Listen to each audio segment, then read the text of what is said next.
Hi, everybody. We have started the recording, but we're waiting for, we have a quorum of the board here, but we're waiting for the board chair. So it'll be a couple more minutes. I just didn't want to keep the folks on the Zoom in suspense.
Okay, we're going to start the meeting.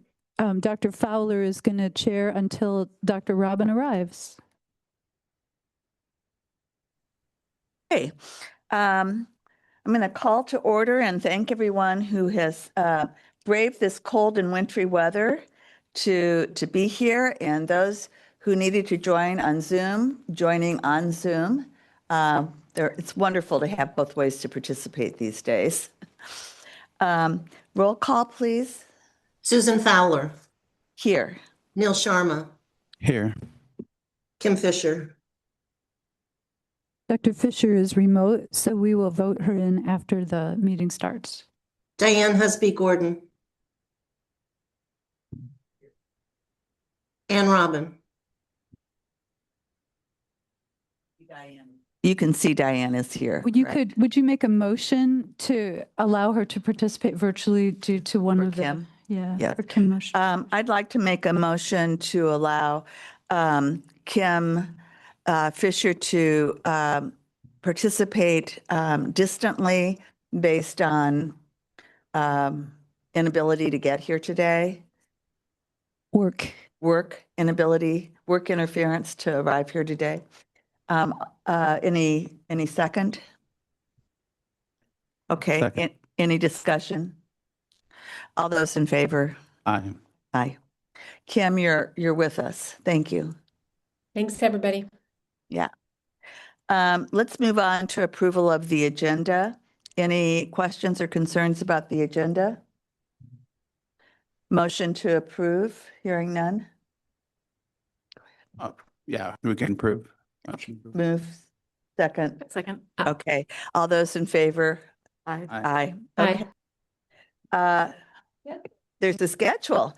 Yes. I was pleased to see the draft schedule, which is primarily in the Shields Carter room. It's on page 3.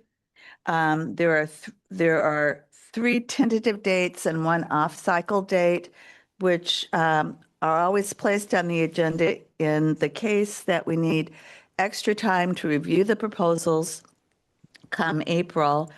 And in the event that we have other issues that come up or have potentially joint study sessions that need to be added.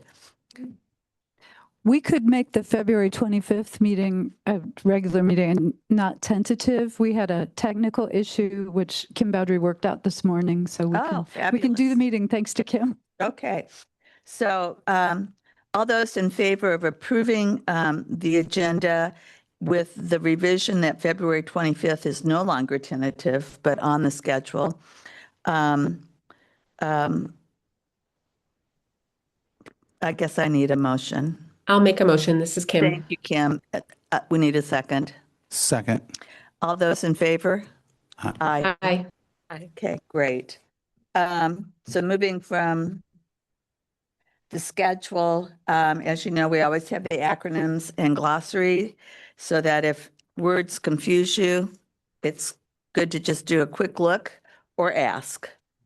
First day I worked at the U.S. Department of Education, I came up with 80 acronyms and I was lost.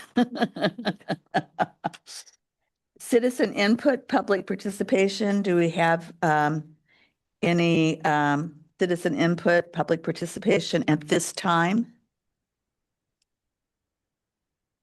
Okay, seeing none, let's move on.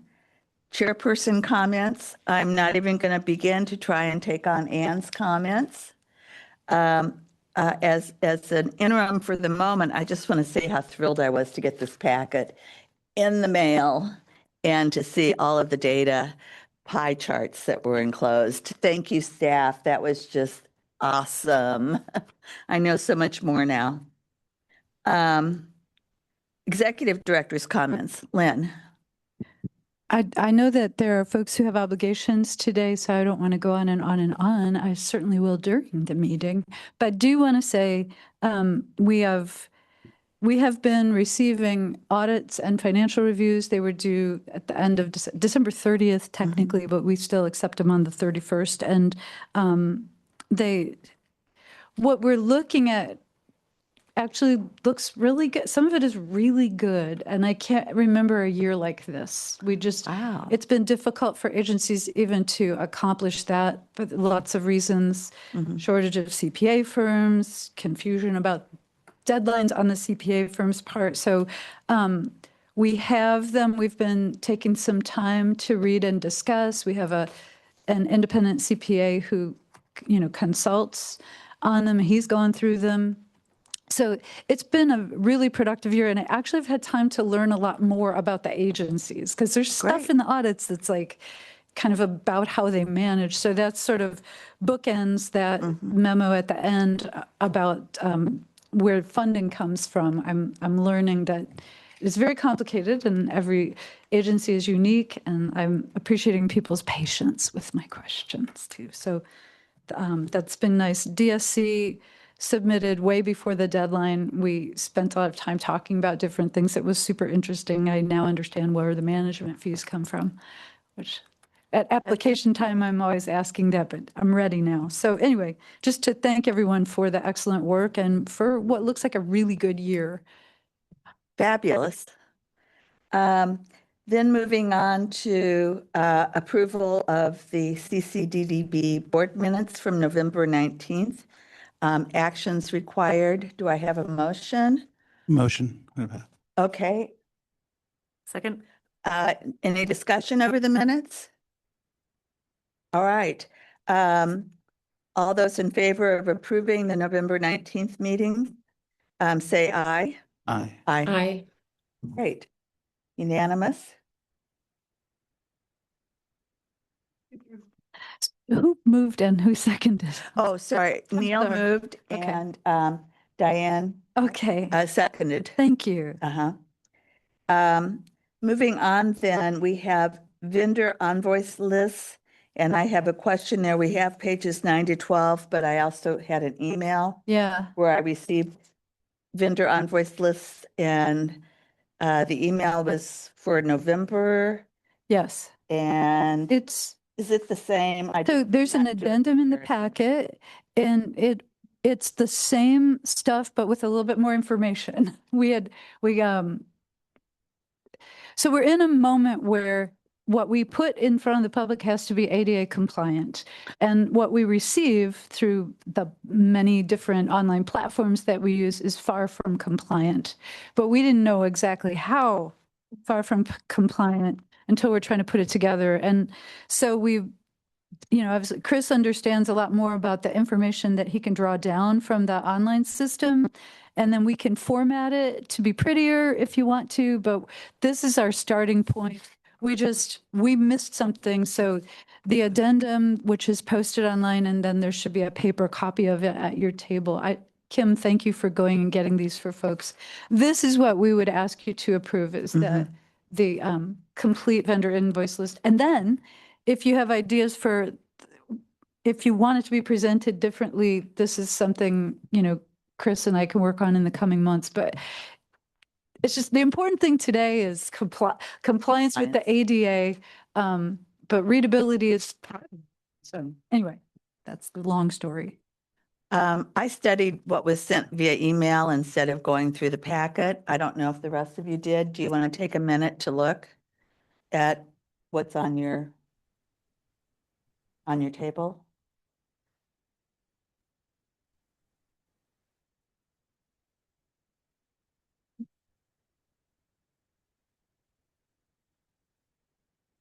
Any questions for Lynn or Chris? This is Kim, Susan. Hmm? I was just saying, this is Kim. I have a Yeah. Do you have just a a comment. question? Just comment. All right. Just, Let's move to comments and then we'll, do we have to have a approve or not. motion first? well, sure. Let's, do we have approval to just do we have a motion to approve the minutes? Yeah, a motion to approve. Do we have a second? I'll second it. Okay, now comments. Go ahead, Kim. I just want to commend, I spoke with Lynn on the phone earlier this week. I just want to commend the entire DG and mental health board staff for really being leaders in the county to make all of their information accessible, digitally accessible, following WCAG guidelines. And it's just very impressive. And I'm very, very grateful. That's, I think, all I have to say. Oh, well, no, the other thing was, I think it's really because this system, the invoicing system, just produces reports that are totally inaccessible to someone who might use a screen reader.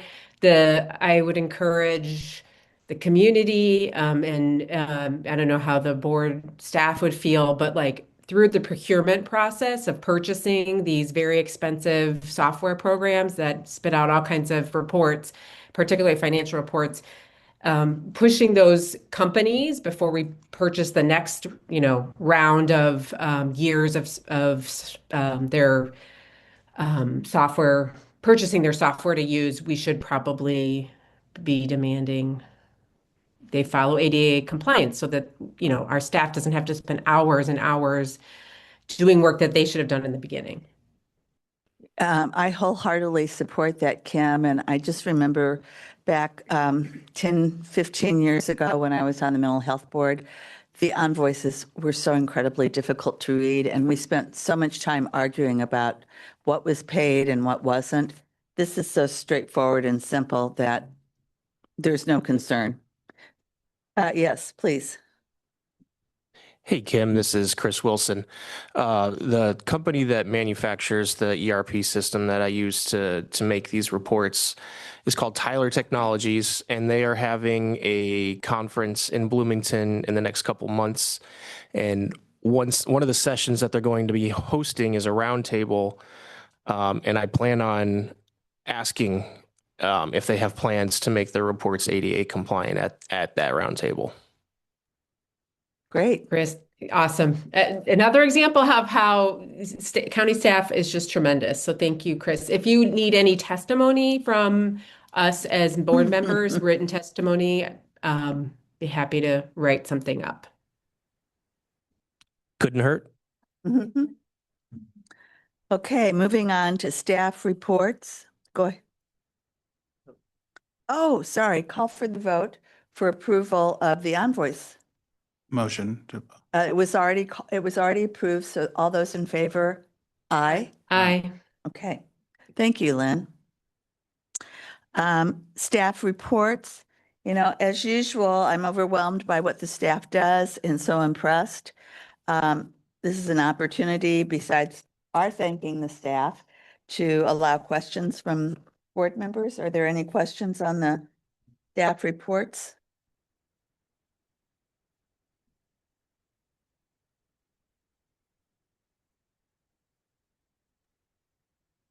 This is Kim. Can I? Go ahead, Kim, Thank you. or comments. Yeah, just comments, just again, to reiterate, thank you everybody for your reports. Excellent information. I know we have an agenda item later about the Disability Expo, but I read in Kim's report that the leaders of the steering committee have stepped down for the Disability Expo. So just thank them for their service. And just again, this very informative reports from the staff. So thank you very much. Any other comments or questions?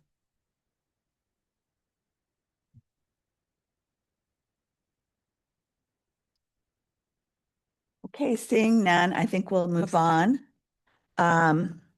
to new business, which begins on page 25. I would like to hold the special election because our acting chair isn't here. We can have it if possible at the end of the meeting. I think we can have it whether she's here or not, but I'd like to give her the opportunity to be present. Is it okay to, hey, Stephanie, Yeah, can we change the agenda in that way?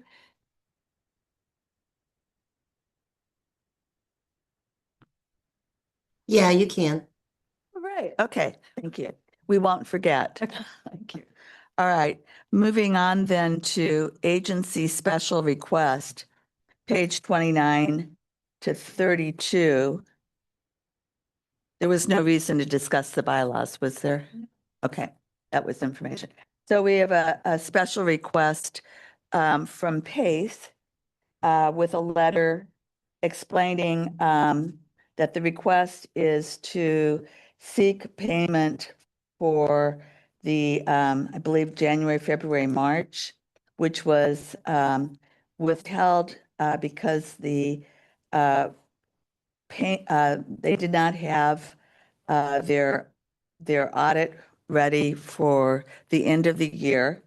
The reasons is stated in the letter. The executive director was ill and unable to keep up with the workload. The executive director also said that the report would be ready at the latest by February 28th.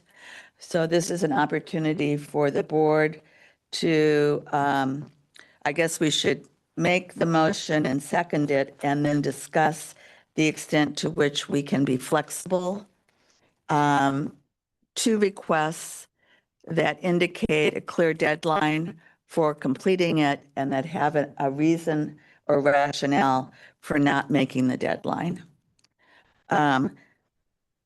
Do I have a motion to either approve or disapprove the PACE request from a board member?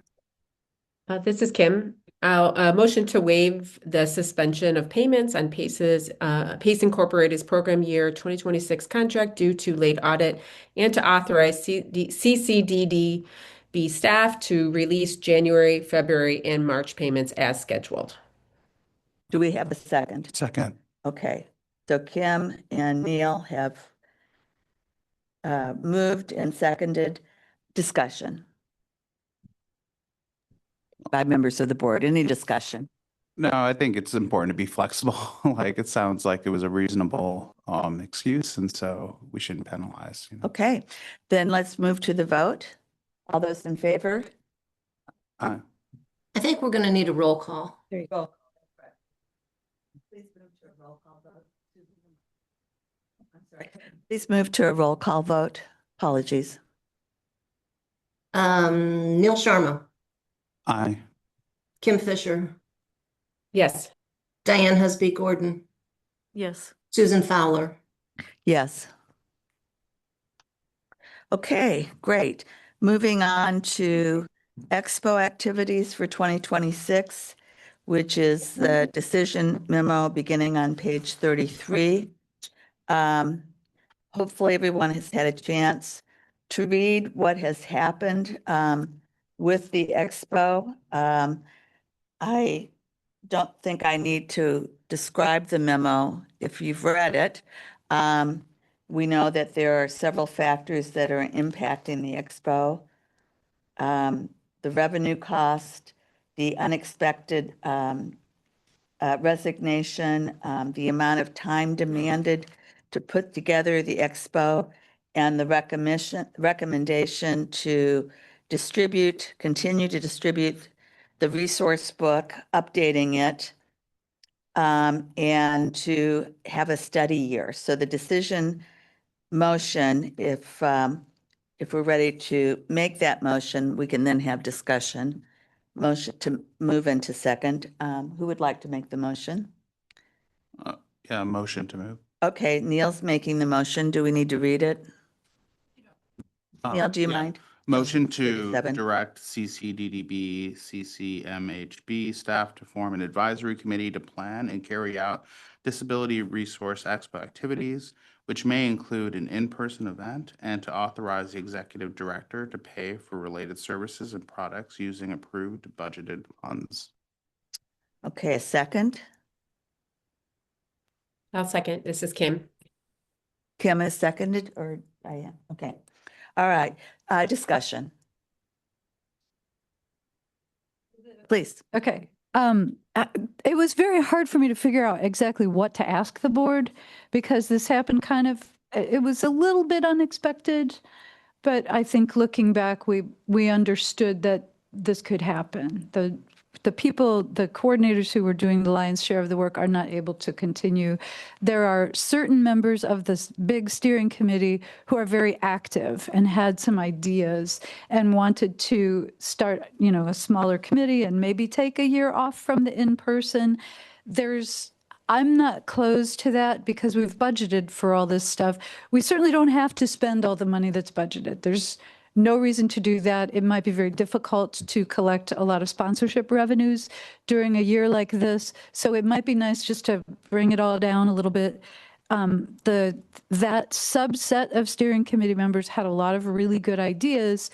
And so I guess I just kind of wanted the boards who have not been able to say for something like 20 years, if they even wanted to have an expo, to have an opportunity to give us some guidance. And this is just sort of a motion inviting that. And there is a meeting scheduled for today. The mental health board was okay with this. So if you all are okay with this, that group can start to meet and talk. And they have talked about things like surveying providers who tend to be at the expo to understand what they like and don't like, and, you know, where we're at in this moment in the community, and also to maybe ask community members what they think is important. So I thought, like, I was surprised at the productive tone of that conversation, but I don't know what we can do without those people who work on it every day and who are super organized. And they did have a plan to provide a year-end report to us, but they're not being paid anymore. So they didn't do it. And I think under the circumstances, I'm okay with that, but we could ask them if there's information that, you know, that y'all want. Anyway, so that's, sorry, I'm talking too much, but just to kind of apologize, we're like, this might be the year of surprises anyway, so I need to get used to not having a lot of confidence in what I'm asking you.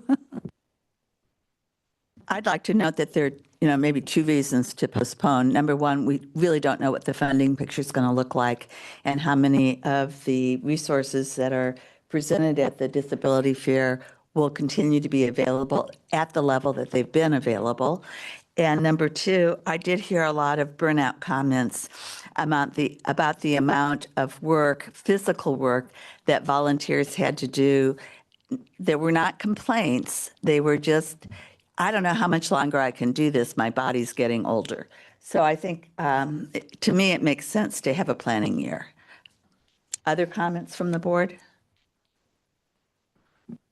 That is interesting. I didn't, you know, at first I was like, okay, well, I mean, we should have the expo, but yeah, sometimes it's important to just take a moment, a pause, and regroup and re-strategize if that makes it stronger going forward. I have to say, the expo and the resources have been, I mean, it's fantastic. And as a provider, I mean, it's surprising how many people don't know about puns, how many parents don't know about puns. And so whether they're there to see me about that or whatever, I make sure to advocate. And, you know, people don't, yeah. So this is like, I was like wondering, I'm like, I wish there was a unified resource where people can like look up stuff. And I get it. That's going to be another whole logistic thing. But the expo is essentially that. And I was like, wow, this is really, it's really a wonderful thing. So well, we should keep the site up. Yeah, yeah.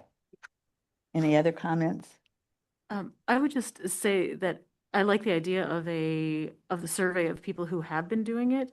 I would also encourage that group to reach out to groups that have stopped showing Yeah. up and what drove their decisions to do that.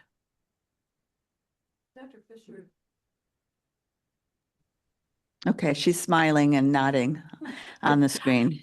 Hi, everyone. It's Kim. I just want to clarify that this motion that we made is not to, for sure, cancel the event, right? It's just to No. give flexibility to the staff, or to Lynn and Chris, or whomever, or Kim, whomever writes the checks or signs the checks, to do something different if the Disability Expo Committee decides to do something different. Is my understanding accurate? It's very clear because the motion says, which may include an in-person event. So it doesn't disallow anything. Okay, great. Yeah, I mean, the Disability Expo is a great resource. But I look forward to hearing more from what the committee recommends. I think Paula has a question in the chat. She said about this meeting, the Disability Expo meeting. It says today, what time? So Lynn, could you share that information? It's at 2 p.m. Paula, I'll send you the email again. Oh. Okay, I found out about services by going to the Disability Expo 15 years ago. At that point, the school district was giving no advice for transitioning high schoolers. So yes, so let's take a voice. Is this a voice vote, or it's not necessarily a financial vote? Well, I think this is the chair's prerogative possibly, but Stephanie might have a preference, and your small group, a roll call could work. No. Do you want us to do a roll call, Stephanie? Oh, that's up to you. If you Well, want. let's do a quick roll call. It'll take half a minute. Right. Neil Sharma, Aye. Kim Fisher, Yes. Diane Husby Gordon, Yes. Susan Fowler, Yes. Okay, approved. Moving on then to AIR activities for 2026. As we all know, the Alliance for Inclusion and Respect has been active in conjunction with the Ebert Film Expo, which ended this past year because of support no longer being available. At the same time, or shortly thereafter, Shay Ebert said that she would like to have a final show, so to speak. And so the decision basically, which addresses the unexpected, is that we could have a final event at the Virginia Theater on April 17th and 18th. If you don't mind, I'll just read the motion. Motion to approve up to $6,322.50 to share the cost of anti-stigma film sponsorship in the Roger Ebert's Film Festival 2026, and to authorize the executive director and staff to issue payment. This would allow us to continue for one final time to sponsor that, what has typically been a valuable film. And it may also, I suppose, allow the Alliance to do things, but it's up to the Alliance. So this is just our support for the film. And this is a financial request. So do we have, I made the motion. Do we have a second? Second. Okay, Neil seconded. Discussion. And then we'll have a roll call. Okay, let's do the roll call. Oh, did you have a discussion comment?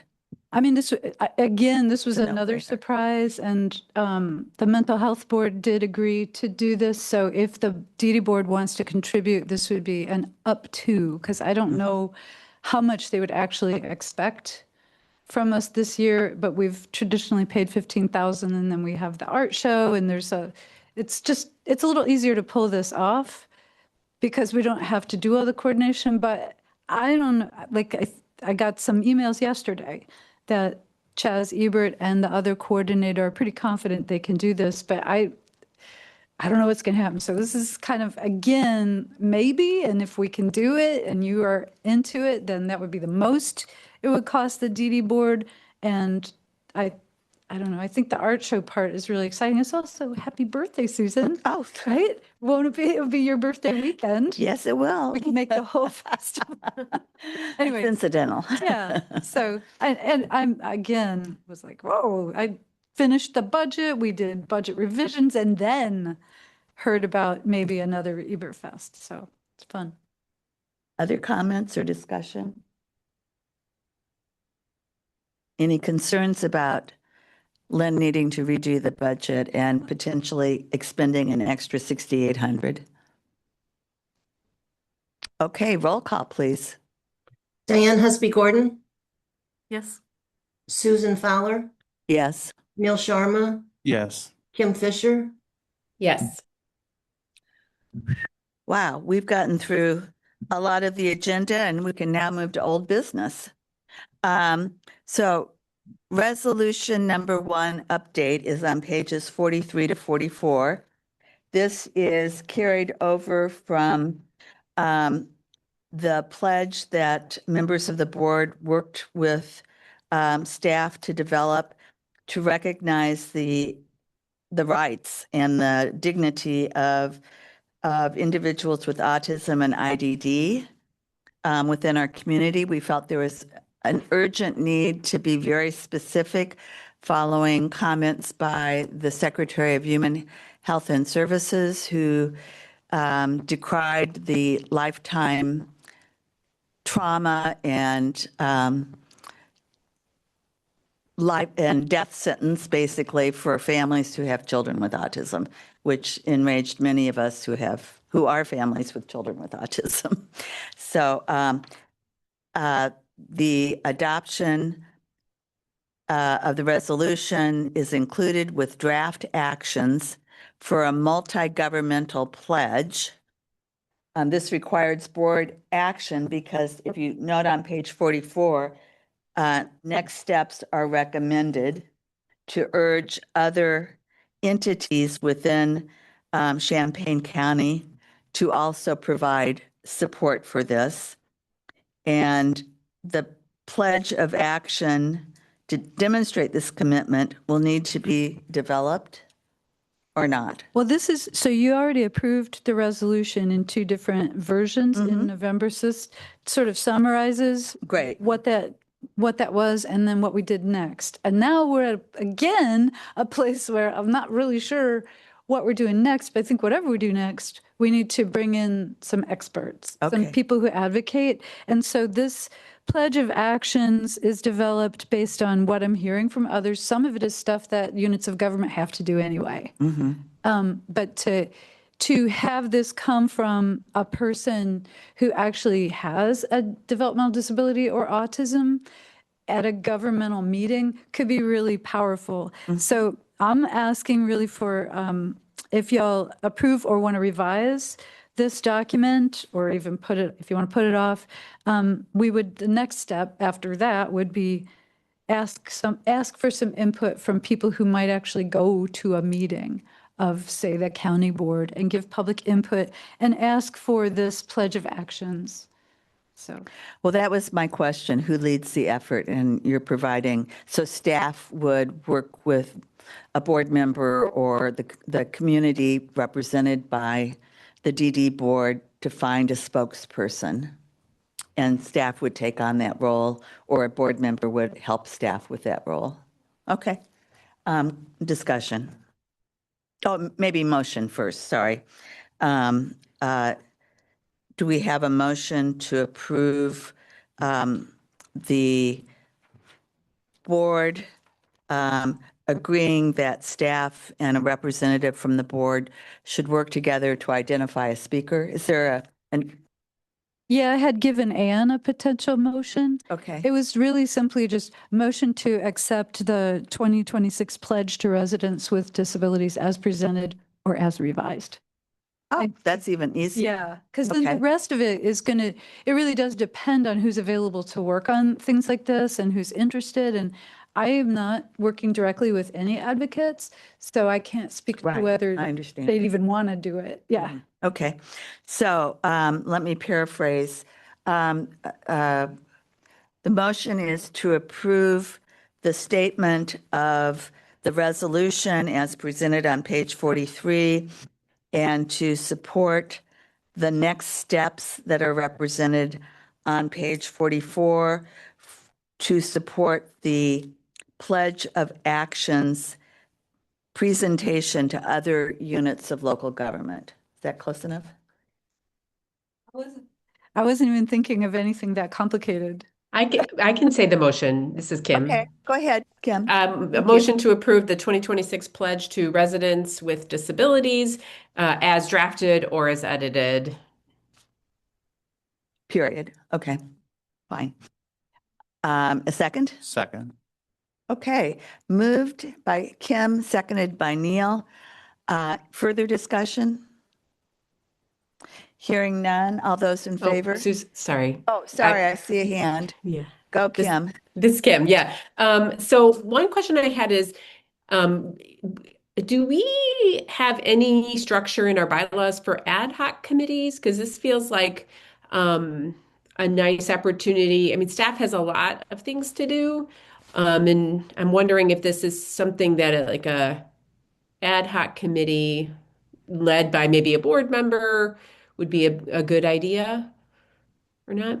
Well, Lynn, we have to be a little careful with committee formation because then you're, some committees have to conform to Open Meetings Act, and then you need staff support to announce and post agendas and create packets and set up the microphones. And so you can certainly take on tasks as an ad hoc committee, but I don't know if you have more than One board member. yeah, we've had a problem with this before when we had two board members from each board working on something, that's a public meeting then. That's a public entity. So it's a great question. I'm not really sure if it's just one board member working with our staff and some agency staff. I think you can just do that. Yeah, I think that the spirit of the motion should be what is voted on, or the wording of the motion, and then the spirit will recognize is that Kim or someone else would really like to work with staff on this to reduce the staff demands. How did you know, Susan? Yes, yes. I just guessed. Okay. Call the motion. All those in favor? Aye. Aye. Okay. Moving on. Thank you so much for all the input, Lynn and Kim. Agency special request update. Okay, so this has been an issue that we've been addressing off and on since last year. It has been a concern. It's represented on page 45. I'm going to turn it over to Lynn to discuss. I have a lot of comments written on my forum, so I'd kind of like you to lead or the brief description of what's gone on, and then we can open it for discussion. We don't have a motion right now, so this is an opportunity to discuss before we make any kind of decisions. Lynn, do you mind doing that? No, this memo, we were preparing this memo because we knew that the agency wasn't going to be able to get the financial review done. They sent us the letter of disengagement, which is attached, which is the CPA firm who had been working on it, saying they can't do it. And essentially, they don't have the materials available for them to complete are not sufficient. So, and that's kind of what we understood to be the case all along.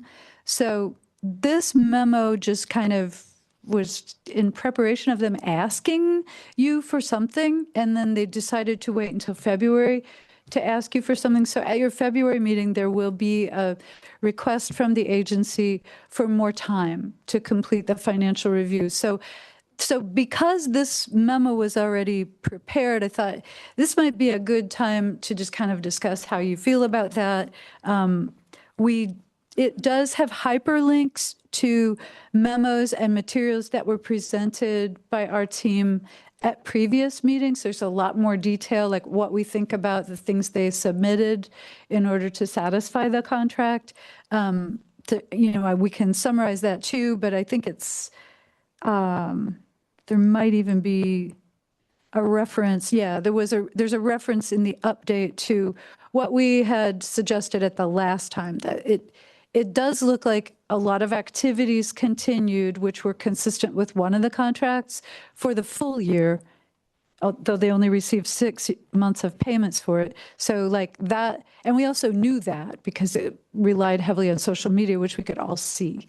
So we understand, and also it's a small town. So we know that people are engaging in these activities. So that piece, we could say with some confidence, the money was spent there, but the agency's own reports on the other contract indicated they had not done any activities associated with the second contract. However, their financials charged money to that contract. So we were in a strange, for the second contract, they charged, maybe. Their financial reports indicate that money was split across the two contracts to support both contracts' activities. However, no activities occurred with the second contract. So what you make of that then is, do they want to say that they spent all the money on the first contract and just did the financial reports wrong? And this is after we gave a lot of extra time to do the financial reports. So I think at that point we were saying, let's wait till we have the financial review that will answer some of these questions. And we even made a comment that an audit would be better, but that their representative said an audit is more than they can afford to do. So I think they were a little surprised at this letter of disengagement. I don't know what the plan is now, other than to come and talk to you about it in February and to ask for more time. So you can, if you want to see those more detailed memos with our reports on the reports, they're available through the hyperlinks. But I think, I don't know, there's other staff members at the table who may have something to say about that. We have spent a lot of time talking about it too. Anyway. Personally, as the very interim chair of this meeting, I'd like to hear from staff. I guess I would like to see their request, but we have already spent probably over an hour in the last 6 months talking about this. And it is a point of frustration for me personally. But having some more background from staff would be helpful. I don't even think I need to go back into the links because I remember much of what was discussed. Kim or Chris, do you have comments to add? Background? I don't have any further updates aside from what we've discussed previously. Okay. So, if you guys have any specific questions, I can do my best to answer those, but I haven't had any contact with the agency. I don't know what month it was. They were, you all directed them to just reach out and work with Lynn. So I've had discussion with Lynn. Back in the summer? Yeah, it was a very long time ago, but I have not had any Okay. direct contact. Lynn has kept me informed and shared emails with me, but I don't have any updates. Okay. Chris? So I've got a few thoughts. First off, Martin Hood is one of the premier accounting firms in the community. And if they are saying that they are unable to complete this work, I find it unlikely that anybody else in the community would be able to do it instead. I would add to that without any sort of financial review or audit, with all the questions that we have about the financials that they submitted on our online website, it's very difficult to prove any expenses were spent appropriately and according to the contract that they had signed. So without that, we have no way to verify. I would also say that right now, all the CPA firms in the community are just now diving into personal tax return season. And it is very unlikely that they'll get anybody to even pick up the phone until after the tax deadline. Right. So just bear in mind that, they probably won't even get anybody to engage with them if they're able to at all until April. Okay. And then from that point, actually doing the work and completing the report. I mean, the deadline for this could just, Go on forever? yeah. Yeah. Okay. So one question that I have before I open it, is Steve Beckett still representing and advocating for them? And is he planning to come to the meeting in February? And finally, is someone from the actual organization planning to come to the meeting in February? I think that's, if you want them to be here, I will let Mr. Beckett know that would be really good. And you all had a discussion about after this matter is settled, you'd like to meet with everyone for the organization. We're not settled yet, so I think this would be a separate direction from you all to me to tell Mr. Beckett. Discussion by the group. We don't have a motion, so we're just going to talk for a limited time, no more than 5 minutes, to keep this meeting, on schedule. Comments? Yeah, I mean, I think the CPA firm backing out is pretty much saying, we'll never get that. And it's important to have some accountability and transparency. So, and the fact is, it's been how many months that we've talked about this and nobody has come to even try to give some sort of narrative, some sort of explanation, some sort of anything. It's just been like, let's get this, push the deadline. And so, yeah, it's sort of like, I feel like we're spinning our wheels a bit. And so I'm glad that they're going to be coming next meeting. They should, I That feel. Steve Beckett's going to be coming. Yeah.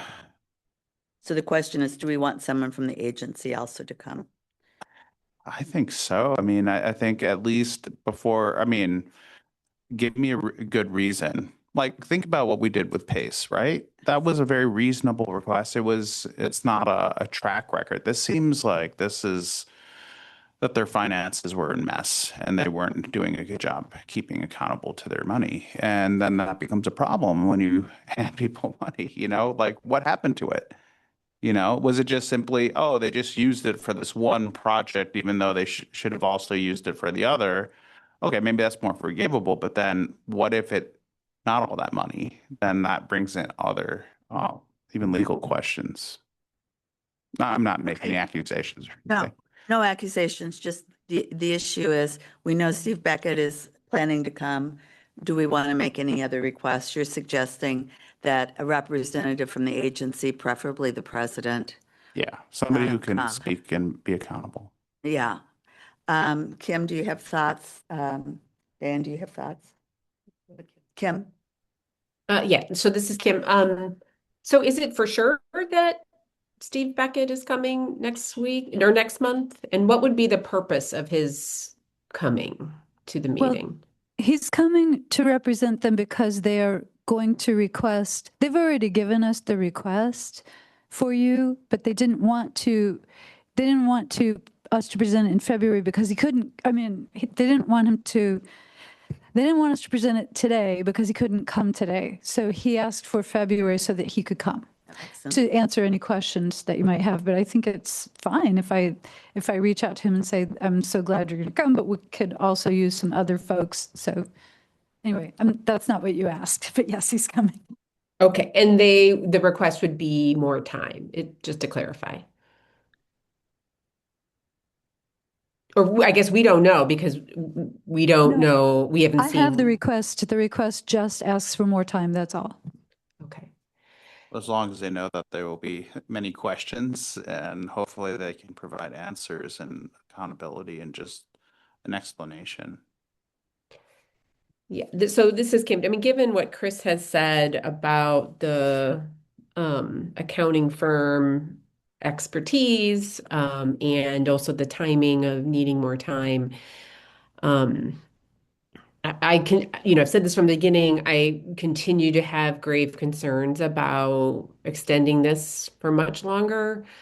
It is our number one duty to be good stewards of public money. And from what I've watched of the county board meetings over the last several months, there are big cuts coming to, supposedly down the line. There's issues with the county budget. So each department, from what I understand of these public meetings, will have to make decisions about future budgets. And I just would hate anybody to see in the public, that haven't, whether that there's complications with some of the contracts with this particular agency, and our responsibility to make sure that the money is spent in the way that it's supposed to be spent.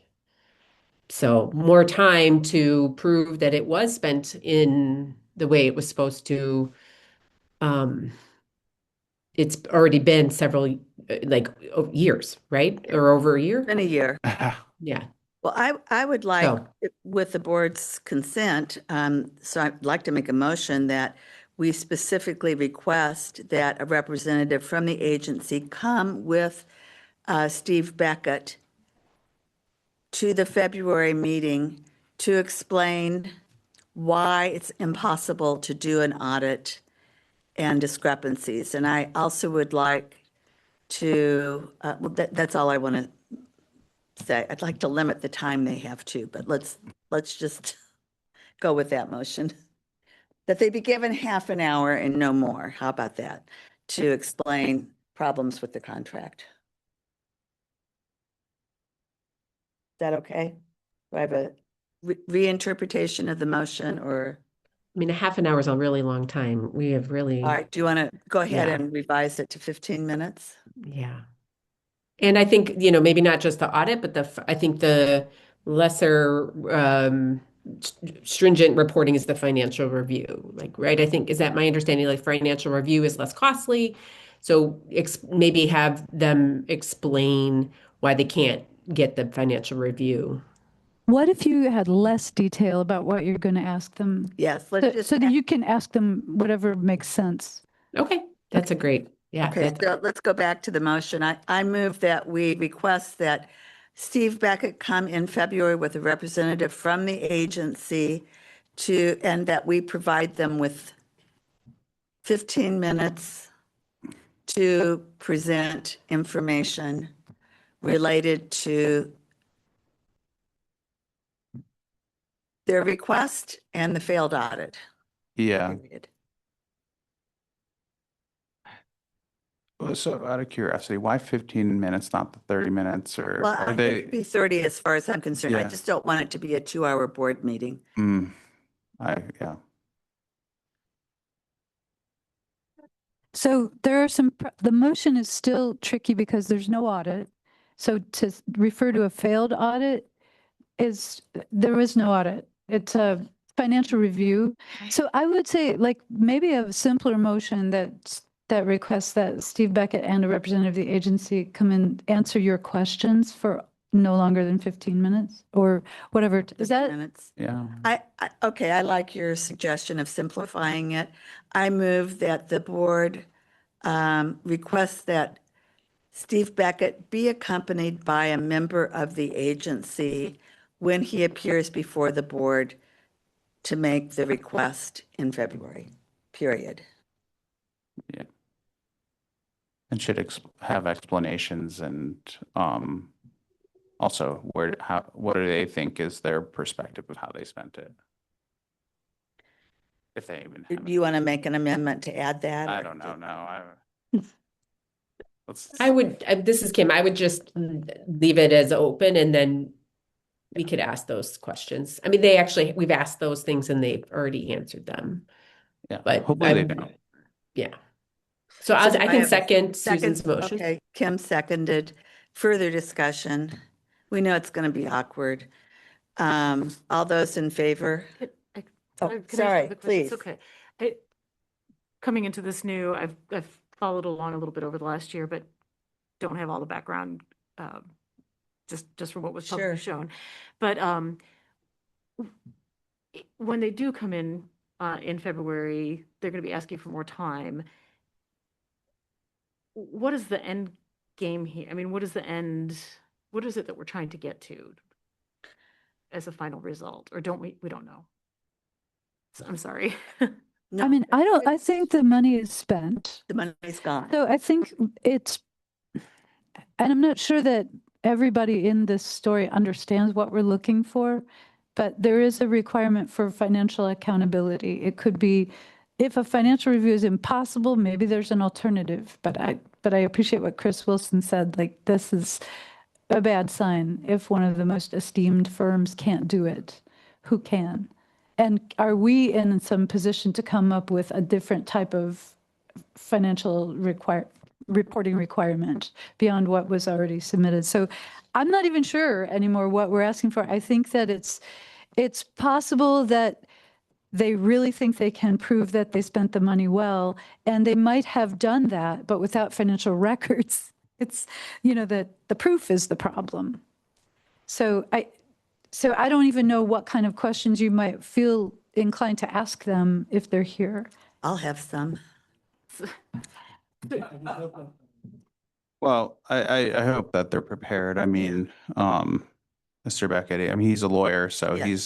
he needs it's like present his case, present what happened. I think that's important. We just need accountability. And then if there's something, then maybe we can figure something else out, but I don't think our board is mean-spirited. We're simply Yeah. frustrated because we haven't been given information. yeah, We would like more information. We have other agencies with whom we've worked who have been very diligent at providing requested and yet more requested information. So to put it up as an example of, some can get away with it and some can't, to be very crass in the comparison, I think is a concern for the board and for how the county board may view us and our ability to be fiduciary stewards for the money that the county provides. So we need some resolution and further discussion. We cannot just keep putting up extended timelines. And it's gone beyond what's reasonable, Yeah, absolutely. from my opinion. Okay, can we call the question, or is there another comment? Chris? Well, I just wanted to tack on to what Lynn was just saying about the proof. There is actually a clause in our contract with them that says that their books have to be kept in an audit-ready state at all times. And what that means is if an auditor were to walk in their door, they could open the books and perform an audit. And to me, it seems like they were out of compliance from day one because they were not maintaining their books. And that's a caution to us as a board when we fund proposals. Are they capable of maintaining books that can survive an audit? We're going to have less money in the future, very possibly. So who do we fund and what do we fund? So we fixed that last year. We did. Because of this, we Yeah. fixed that last year. We can't, an application is not complete unless we have either an audit of the most recent year, financial review, if that's appropriate, or audited balance sheets, which also, that's another product that you don't do on your own. You need to take your stuff to a CPA firm who's qualified to vouch for it. So this is now, like, you won't even be asked to consider applications that don't have that foundation. This is, yeah. I mean, and part of it is like, this community is so unique. We have 500 nonprofits. We have brand new, exciting, brilliant projects, but a lot of those do not come with a solid business office or even an understanding of what accrual accounting is and why that's important to public funders. So this is an issue that had started a long, long time ago. This particular episode has kind of brought it to a head. And so now you're protected in the future. You have, there's no guarantee have a about pimp. anything, but you have a better standard now. Yeah. Okay. So further discussion, or can we call the motion?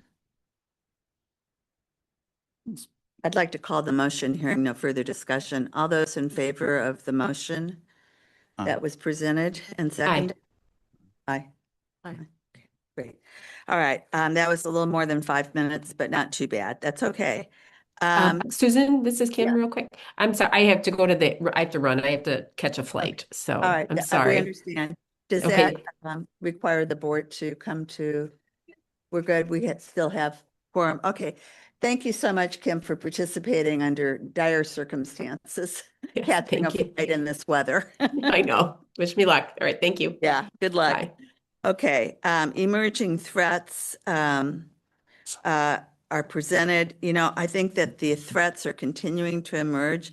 I'd like to hold that discussion, if that's all right, because I think that we have not only the need for, should we have input from people with IDD, I also have a very brief report for changes that are occurring in Engage, Illinois. And I would really like to provide a short moment, at least, for the evaluation capacity building project to give an update. I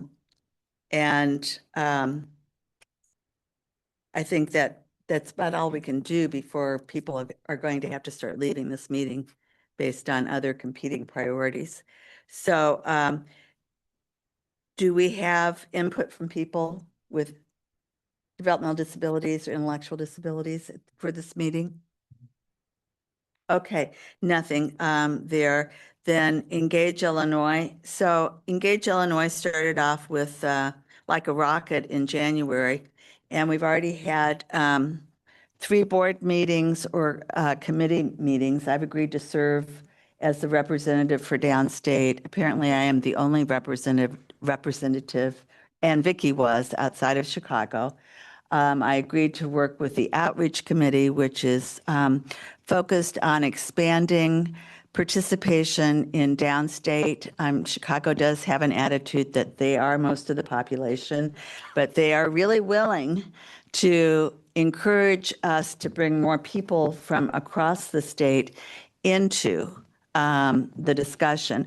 My understanding from several long meetings that I've had is that Engage Illinois really wants to begin to clarify what's not working with the home-based waiver system and what's not working in SILAs, particularly in the Chicago area and possibly downstate, where there's very little choice for person-supported care.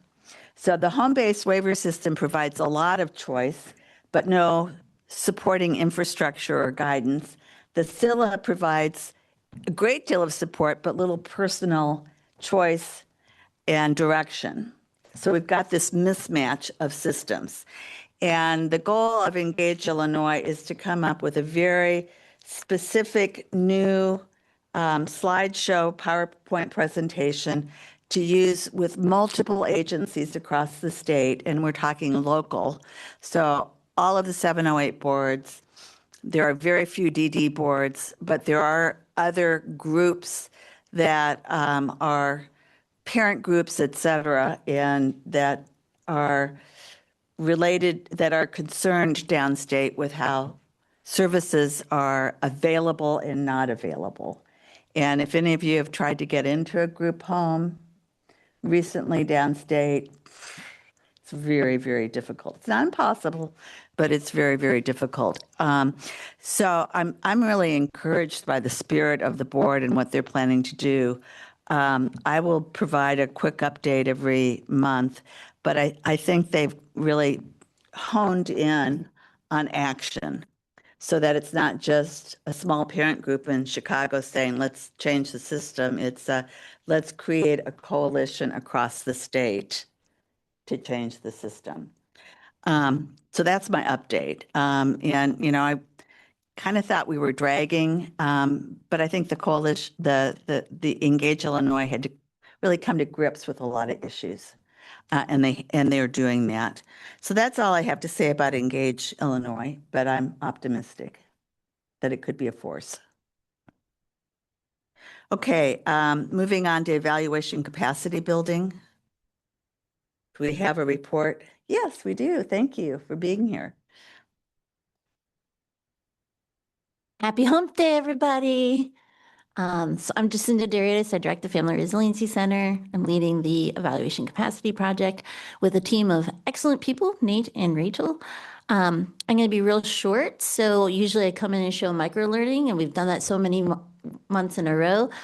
We're in the process of developing a new microlearning, which is utilizing Google and Microsoft Forms so that different agencies can create their own surveys for lower cost. So that's highly scalable and sustainable.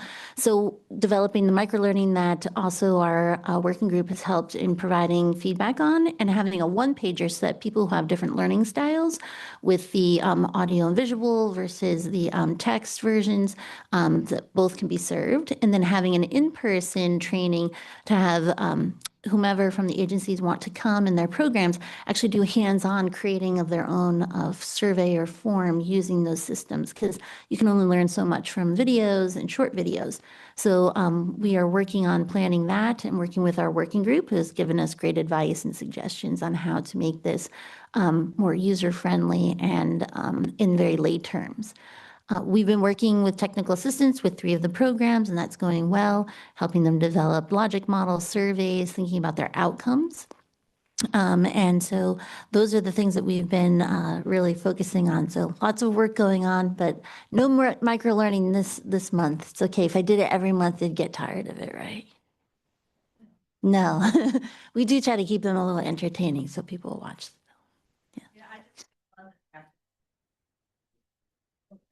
I love the practical approach that you're taking to support the agencies. It's just really hands-on. You may only be able to work with 3 agencies at a time, but you're building an infrastructure of support learning for the other agencies. And I can't say enough about how impressed I am. Other comments from the group? Can I add one more thing? We launched our office hours, and we're launching that and trying to advertise it as much as possible. So anyone from programs or agencies who have a quick question or something small or something that they just want to work on is free to contact us, even if they're not one of the one-on-one intensive technical assistants. So I forgot to mention that as well. And what are your office hours? So they can go in and choose the office hours that work for them. It's a scheduling. So we sent out the link. So it's not just Fridays at 4 to 5, which, everyone wants to come to your office hours at that point. But they're on demand office hours that they can choose anytime that they want to chat with us about it. Wow. Okay. Comments? Thank you so much for all that you're doing. And I see a lot of smiles from the agency people behind you. Great. Well, thank you for your support. We really appreciate it. Yeah. Okay, moving on to Disability Resource Expo update. Do we need to do that given that we've had new business and passed a motion? Okay. We're going to have a first meeting of that advisory committee that you just directed us to start today. Kim put that together, and the folks who had lots and lots of ideas when we were crashing and burning in December are hopefully they're going to be there. Okay. Great. Okay, thank you. And then finally, comparison of 2025 agency revenues, page 53 to 84. I think that this is going to require some study to have maybe an in-depth conversation. I was just so thrilled to see these pie charts.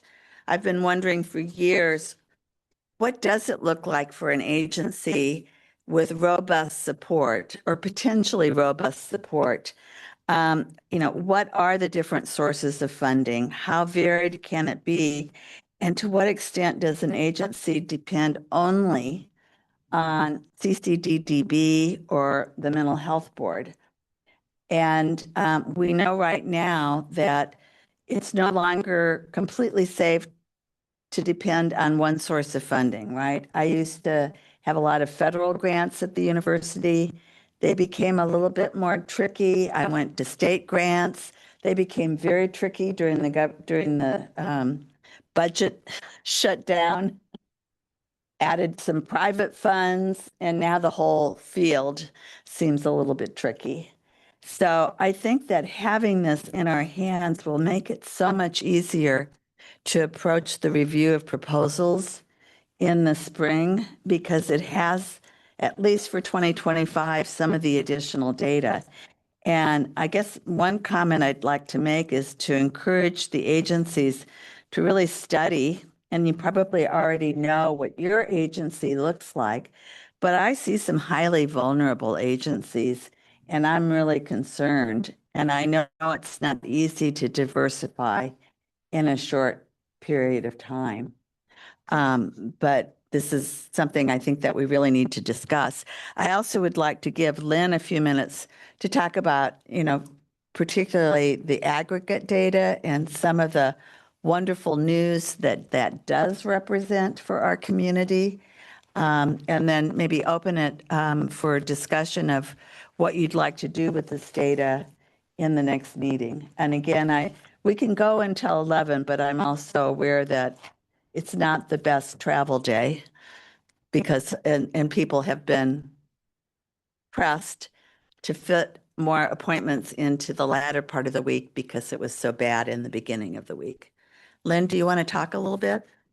Refer us to certain pages? We've, traditionally when we're reviewing those applications for funding, the agencies are giving us a lot of information. So even in the beginning, like this project came because they give us so much information throughout the year, and then those year-end reports are so interesting to me. And I often don't have enough time to read them very thoroughly or do something about it for you.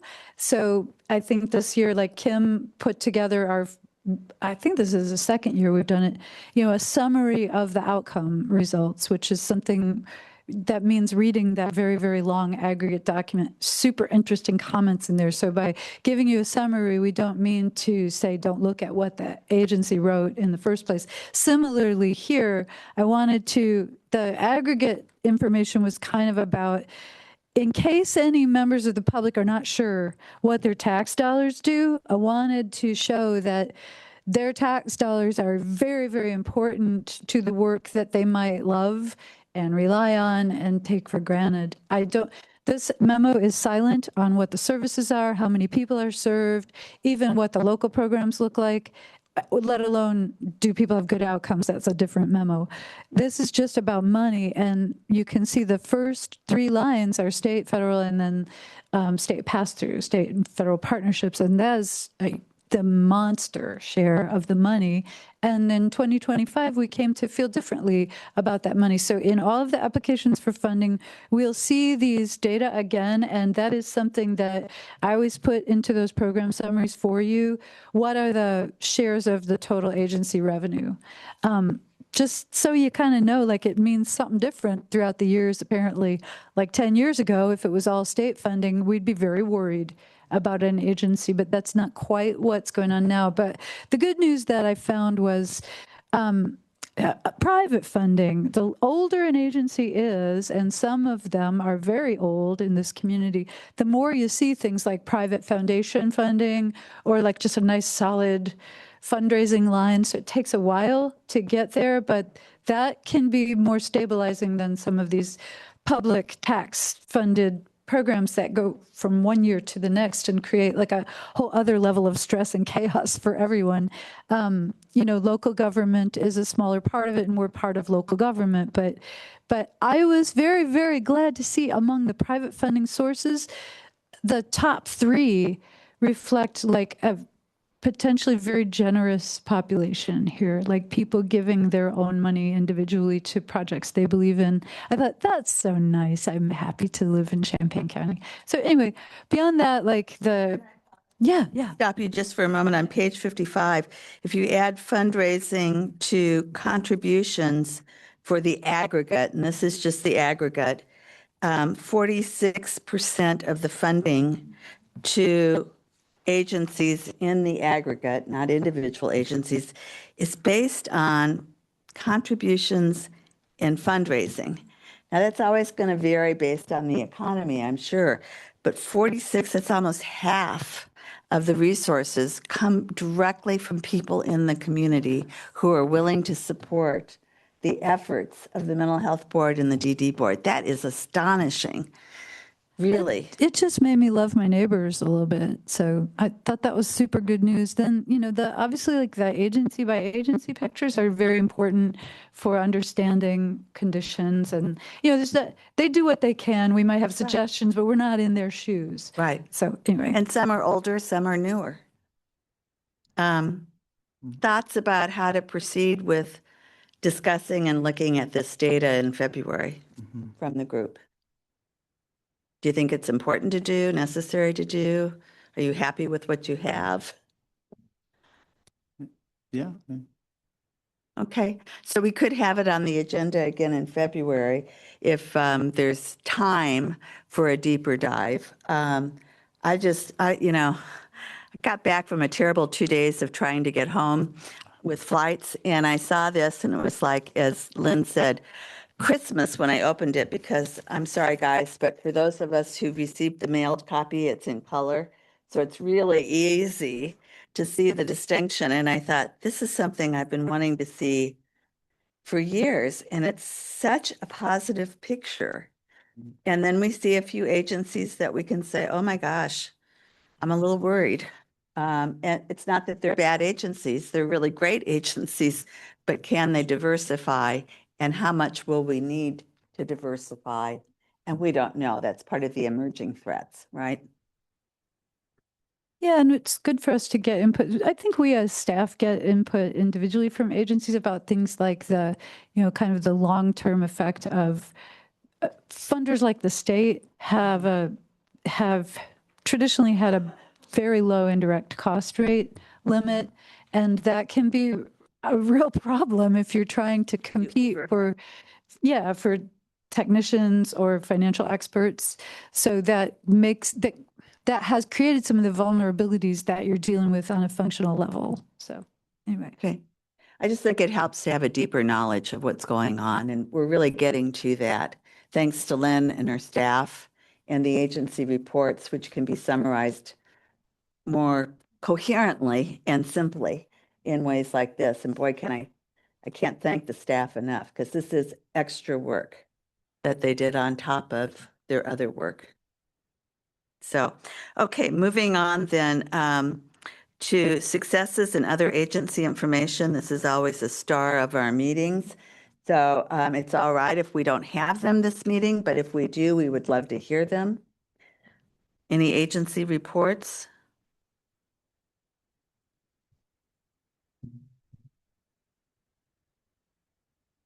Hi, I'll be pretty quick. This is Becca from Community Choices. Excuse me. I just want to tell you guys we had our first futures planning family workshop last January 7th. We have our next one coming up here on February 4th. We talked about Social Security. We had a really great turnout. And so we provided information, and then we also provided a template for a binder that families can use to sort of gather information that they maybe already have or know some things that they might need to start putting together sort of for their own sort of future planning. This coming week, we're going to be talking about Medicare and Medicaid sort of health services. So this is the first year we've done this, and we're really excited about how well it's going. I also just wanted to share that we're going to be presenting at the ARC conference in late April on our transportation program, which you guys have been really instrumental in helping fund and make possible. And so our hope is to share kind of how the program works, how we got it started, and sort of give people a little bit of a blueprint for what they could potentially use. So thank you. Fabulous. Anyone else? Yes? I saw what do we want me at a week from pains continue to walk to with the family. We your think in we have a draft words draft that we are working on, and hope we can share that with you in the You want to share a plan coming with us? months. No, we are working on a survey Working on a survey. that we are coming up with a billing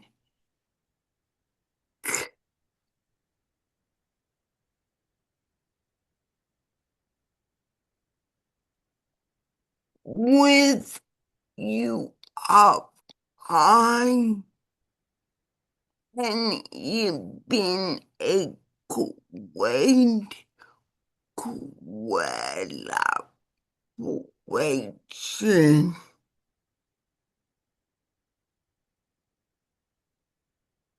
Did you catch that? And I've been on that Working group for the survey, which you will be sharing with us in a coming meeting. I've been leading openly this we yeah. Okay, that's great. Thank you, Paula. So you're working with a group to develop a survey. With the billing con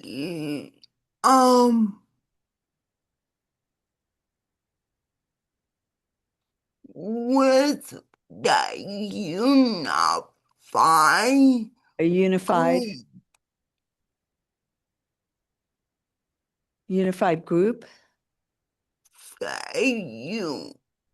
Wink. Hello, this is Eric. Thank you, Eric. Paula was just sharing that we've been collaborating with the Family Resource Center on developing a program survey and stuff, which hopefully we'd like to share in the spring. Oh, that's fabulous. Yeah. I think we got most of it, Paula. Thank you so much. This is great. Yes. Thank you, Eric. Okay, anything else? All right, do we have another agency that wishes to share?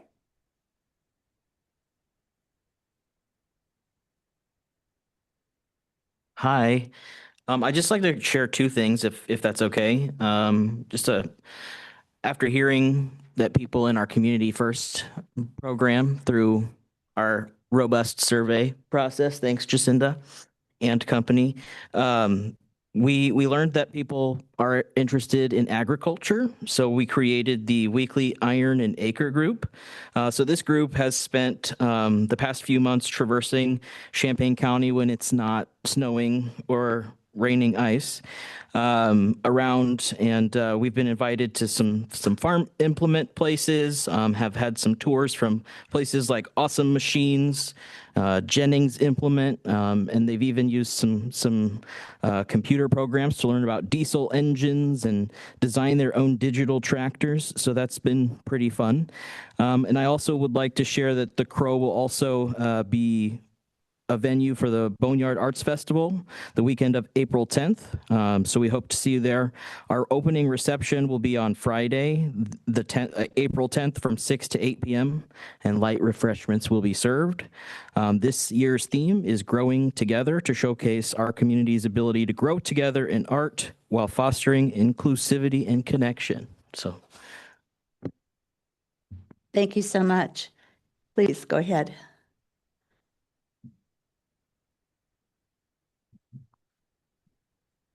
Hi, this is Annie from the Arc of Illinois, and I apologize. I realized maybe I should have said this in public comment since technically I'm not a funded agency, but I am from an agency. It's okay. Okay.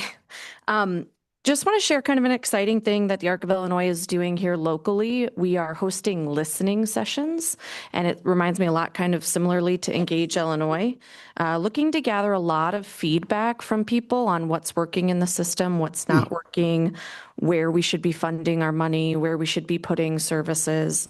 And like you said, Susan, there's a whole lot of Chicago input. And so I'd love to have a super strong, I'd really like to be able to brag to my colleagues about all the folks I got to come out in Champaign-Urbana. So that one is Thursday, February 5th, next Thursday evening from 5:30 to 7:30 at the Champaign Public Library. You do need to RSVP so I can buy you food, but there will be food and we'll just be very low-key discussing kind of areas where folks can provide their input. Families, advocates, self-advocates, individuals, anybody from provider agencies that want to work in an evening time, I would really love a super strong turnout. So, And Annie, I know that I got an email from the ARC that I could press a link to sign up. If someone doesn't typically get emails from the ARC, how can they go about RSVPing? it should be all over the ARC's Facebook page. Okay, go to Facebook. And we're kind of doing it in partnership with the CCDDB. I know Kim and Lynn plan to attend, and maybe you guys can send an email out on your listservs. Also, anyone's willing to contact me, happy to send it to them. And if you don't RSVP, like, it's okay. I'll plan for more food. Thank you so much. Thank you. Okay, any other agency input? Hearing none, Lynn, do we have input from the county board or the? Okay, great. County board, thank you. Yes. Hi, I just have a quick thing to add. I wanted to say I support your next steps on item 8I. I would welcome public input at a county board meeting on resolution number 1, which was discussed earlier. And also, I appreciate your work to find accountability for county funds because we definitely need that at our level. I remember the prior discussions on this, and your stewardship is definitely appreciated. We're starting our FY27 budget process soon, so I just want to let you know that that's underway. And again, appreciate anything you can do to make sure that we can account for any funds that go to CCDDB. Thank you. Thank you so much for representing us and keeping us informed. Really appreciate it. Okay. Champaign County Mental Health Board input. Lynn? They met last week and they approved the plan to have an expo pause year or maybe an in-person thing, just to, the plan to go figure it out, which I'm so sorry. I just wanted board guidance and I got it. So that was really important to me. They also approved doing one last Ebert Fest. And I think they had to make a decision about 2 agencies whose audits were, or financial reviews were not completed, and what to do. And the agencies provided them pages and pages and pages of really good information about what happened and why. Like, it was 2 very exceptional, easy to understand circumstances. I don't think they're on these meetings right now, but I really appreciated the care that those 2 agencies put into it. It was what we feel comfortable presenting to the board, so they were comfortable making exceptions. They did have a discussion about the audit requirements, because this is, kind of it's always an issue. We get to a little bit of a timing traffic jam now with trying to read 20 audits. If they're submitted at the last minute or late, it does become difficult to complete that work before we're looking at applications for funding, which is really your most important activity. And we want to be able to provide you thorough and accurate information for that phase. So, some acknowledgement of that. The other thing they did was, I can't even remember. They have a study session tonight. They're starting to have mid-year program presentations. So the study session tonight is one of the programs Don Moyer runs, which is a youth programs sponsored by the Champaign County Community Coalition. So there's that mid-year report. It's not a mid-year report, it's a full year report. And then a mid-year report on a family service program, which we've funded for years and years and years, but was expanded. It's their counseling program, and they have expanded it to include some creative options for seniors. And so I think this will be a pretty upbeat study session, because those are like really positive, promotion, good health promotion programs. So yay. Then even later in the year, we'll have conversations about crisis services, which is just hard. It's just hard, really important. But anyway, but that's it. All right, moving on to board announcements and input. Do you have any announcements, Lynn or Kim or Chris?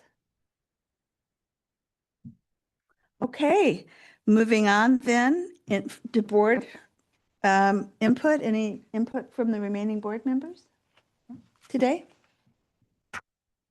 Shut. If you have any input. Oh. No? Okay. Well, guess what? We're now to the point of adjournment. And I think this was a great meeting, and we, hopefully none of us have been pulled out of the parking lot for being here more than an hour. Is it okay for us to defer the special election to February? That's right, the special election. What would you like to do, since we have 3 board members here and we don't know what Ann Robbins' preferences are? I talked to Ann several times in the week preceding this meeting, so I'm a little bit concerned about what might have happened. So just out of respect I know that she was going to be here and was planning to do this till we understand what's going on. Right. If that's okay, is it okay? Is it okay to table it until February? Of course. Okay. Okay, we'd like to, all those in favor? Aye. Aye, okay. Informal vote to table. Yeah. Yeah, Hopefully Yeah. she's all right. I hope she's okay, yeah. It's accident weather. Life is complicated. Thanks.